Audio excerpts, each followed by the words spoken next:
तो ये हमारा last topic government and employment generation की जो हमारा अनएम्प्लॉयमेंट की जो सिचुएशन है उसको खत्म करने के लिए, उसको कम करने के लिए, एम्प्लॉयमेंट जनरेट करने के लिए जो सिचुएशंस हैं वो क्रिएट कैसे की जाए, मतलब कि वो मेजर्स कैसे लिए जाए और गवर्नमेंट का उसमें क्या रोल है वो हम इस टॉपिक में पढ़ते हैं। ठीक है, देखो सबसे पहली चीज तो गवर्नमेंट जो होती है हमारी वो दो तरीके से एम्प्लॉयमेंट जनरेट करती है। पहला जो है हमारा डायरेक्टली और दूसरा हमारा इनडायरेक्टली।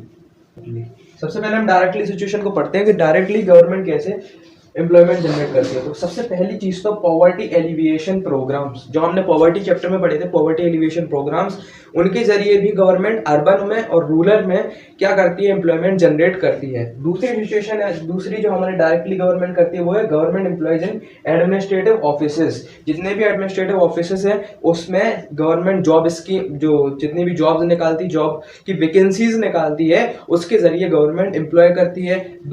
तीसरा अगर हम देखें तो गवर्नमेंट पीएसयूज के जरिए, गवर्नमेंट पीएसयूज जो होते हैं वो अपनी अलग से वैकेंसीज निकालते हैं जिनके जरिए गवर्नमेंट एम्प्लॉय करती है। फिर आ जाता है हमारा social security scheme for informal sector, जो अब गवर्नमेंट ने फॉर्मल के लिए कर दिया, अब इनफॉर्मल सेक्टर के लिए गवर्नमेंट क्या कर रही है, सोशल सिक्योरिटी स्कीम्स लागू कर रही है, मतलब कि पेंशन योजना। जिससे क्या होगा, जो हमारे नॉन इनफॉर्मल सेक्टर के जितने भी बुजुर्ग लोग होंगे, सीनियर सिटीजन होंगे, उनके लिए गवर्नमेंट यहाँ पर क्या करेगी, पेंशन स्कीम लागू करेगी।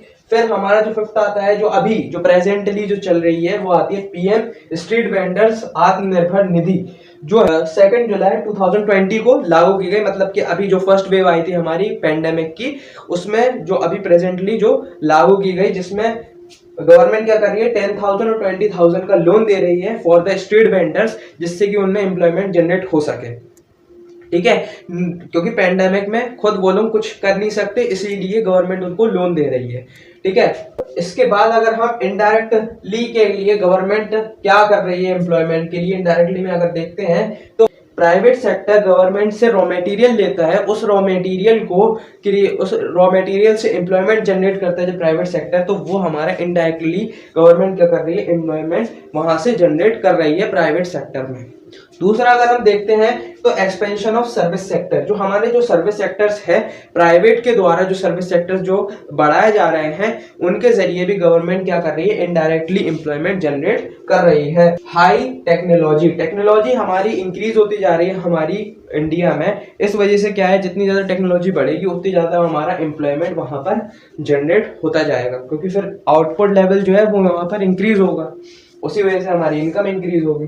ठीक है, फिर हमारा चौथा हमारा आउटसोर्सिंग, मतलब कि एक बिजनेस का एक तरीका है जिसमें क्या होता है कि जो बिग एंटरप्रेन्योर्स होते हैं या बिग कंपनीज होती हैं हमारी, बिग एंटरप्राइजेस जो होती हैं, वो क्या करती हैं कि वो थोड़ा वर्क स्मॉल एंटरप्राइजेस को दे देती हैं। उसका मतलब होता है आउटसोर्सिंग, या फिर कुछ एक्सपर्ट्स होते हैं ऐसे, उनके जरिए वो कर देती है। इसमें एक तरीका और हम कह सकते हैं कि work from home. Work from home एक और स्कीम अभी लेकर आई है प्राइवेट गवर्नमेंट के द्वारा इनडायरेक्टली जो करी गई है, जिसमें क्या है कि जितनी भी प्राइवेट सेक्टर है वो क्या कर रहे हैं, वर्क फ्रॉम होम कर रहे हैं, जिससे कि क्या हो सके कि एम्प्लॉयमेंट जनरेट हो सके। तो ये थे हमारे कुछ डायरेक्ट मेथड्स और इनडायरेक्ट मेथड जिससे गवर्नमेंट एम्प्लॉयमेंट जनरेट करती है। ठीक है, तो यहाँ पर हमारा एम्प्लॉयमेंट चैप्टर जो है वो यहाँ पर खत्म होता है। तो कुछ भी डाउट वगैरह हो तो आप कमेंट सेक्शन में पूछ सकते हो, और इससे पहले की वीडियोस नहीं देखी तो लिंक आपको डिस्क्रिप्शन में मिल जाएगी। मिलते हैं अपने अगले टॉपिक के साथ, तब तक के लिए